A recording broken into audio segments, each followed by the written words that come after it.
ಈ ಆಸ್ಪತ್ರೆಯಲ್ಲಿ ಹಾಸಿಗೆ ಹೊದಿಕೆಗಳಿಗೂ ಸರಪಳಿ. ತೀವ್ರ ಚಳಿಯಿಂದ ಉತ್ತರ ಭಾರತ ಗಡಗಡ ನಡುಗುತ್ತಿದೆ. ಚಳಿ ಓಡಿಸಲು ಬೆಚ್ಚನೆಯ ಅನುಭವ ಪಡೆಯಲು ಜನರು ನಾನಾ ತಂತ್ರಗಳನ್ನು ಅನುಸರಿಸುತ್ತಿದ್ದಾರೆ. ಹಾಗೆಯೇ ಆಸ್ಪತ್ರೆಗಳಲ್ಲಿ ದಾಖಲಾಗಿರುವ ರೋಗಿಗಳ ಬಗ್ಗೆಯೂ ಕಾಳಜಿ. ಪಂಜಾಬ್ನ ಬಟಿಂಡಾದ ಸರ್ಕಾರಿ ಆಸ್ಪತ್ರೆಯಲ್ಲಿ ರೋಗಿಗಳ ವಿಷಯದಲ್ಲಿ ತೆಗೆದುಕೊಂಡ ಕಾಳಜಿ ಇದೆಯಲ್ಲ, ಇದು ದೇಶದ ಗಮನ ಸೆಳೆಯುತ್ತಿದೆ.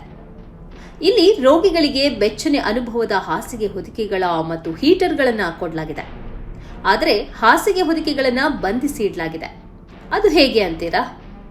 ಈ ಆಸ್ಪತ್ರೆಗೆ ಕೊಡಲಾಗಿರುವ ಹಾಸಿಗೆ ಹೊದಿಕೆಗಳು ಕಳವಾಗದಂತೆ ತಡೆಯಲು ಕಬ್ಬಿಣದ ಸರಪಳಿಗಳಿಂದ ಬಿಗಿದು ಕೀಲಿ ಹಾಕಿ ಬಂಧಿಸಲಾಗಿದೆ.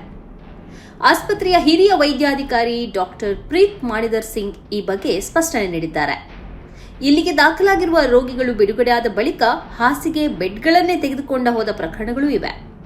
ಆ ಬಳಿಕ ಮತ್ತೆ ಆಸ್ಪತ್ರೆಯಲ್ಲಿ ದಾಖಲಾದವರು ಹೊದಿಕೆ ಸಿಗದೆ ಪರದಾಡುವ ಪರಿಸ್ಥಿತಿ ನಾವು ಕಂಡಿದ್ದೇವೆ.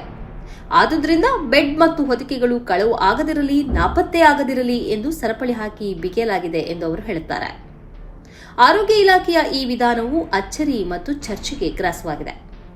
ಆಸ್ಪತ್ರೆಯಲ್ಲಿಯೇ ಇರುವ ವಸ್ತುಗಳಿಗೆ ಭದ್ರತೆ ಇಲ್ಲವಾದರೆ ಇಲ್ಲಿಗೆ ಬರುವ ರೋಗಿಗಳಿಗೆ ಆರೋಗ್ಯ ಭದ್ರತೆ ಇದೆಯಾ ಎಂಬ ಪ್ರಶ್ನೆ ಸಾಮಾಜಿಕ ಕಾರ್ಯಕರ್ತರು ಎತ್ತಿದ್ದಾರೆ. ಆಸ್ಪತ್ರೆಯಲ್ಲಿಯೂ ಕಳ್ಳತನ ನಡೆಯುತ್ತದೆ ಎಂದಾದರೆ ಜನರಿಗೆ ಕಾನೂನು ಮತ್ತು ಪೊಲೀಸ್ ಇಲಾಖೆಯ ಭಯ ಎಲ್ಲಿಂದ ಇದೆ? ಸರ್ಕಾರಿ ಆಸ್ಪತ್ರೆಯನ್ನು ರಕ್ಷಿಸಲು ಆಸ್ಪತ್ರೆಗಳಲ್ಲಿ ಭದ್ರತಾ ಸಿಬ್ಬಂದಿಯನ್ನು ಇರಿಸಬೇಕು ಎಂಬ ಆಗ್ರಹವೂ ಕೇಳಿಬಂದಿದೆ.